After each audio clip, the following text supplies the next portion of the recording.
Thanks for tuning in again. This is Mike, the political science guy.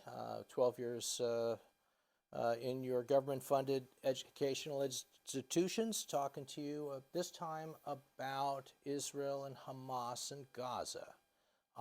We left off last time with the Ukraine, and the reason why this is a natural progression is because it's very much in the Russian playbook to take lit matches and throw them at the combustible pile that is the Middle East whenever they want to throw the West off its game. And obviously, since the invasion of the Ukraine, it's been a really big need for the Russians to get pressure off of Russia. So, having said that, we know that there's long-standing disputes going on between Hamas and Israel that are really not resolvable by peaceable means. And in as much as that's the case, it's just a matter of a match getting thrown onto the pyre.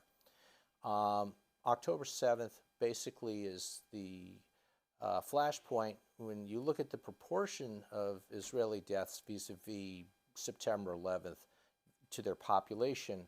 You can see why the Israelis are behaving so very, very much in the mindset of this has got to be something we put to an end. Right now what's going on is that we figured out a lot of things. Hamas has definitely underestimated the Israeli response, overestimated the world's response to Israel, and has become rather desperate and has enlisted the Iranians who've enlisted the Houthi, which we can get to in another section, to give them some relief because they've been pushed all the way to the south in Rafah.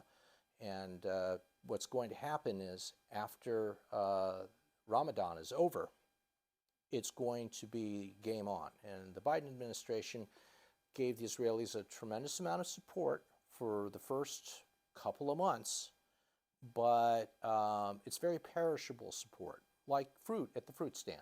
It's not good 3 weeks later, and the pressure that's been building on the Biden administration has a lot to do with the fact that their coalition has been nailed together with liberals and leftists. And leftists tend to be very, very down on Israel, and liberals are very supportive of Israel. And so whether or not the press releases that Hamas gives are true, and I would tend to be very skeptical of them, the left runs with them.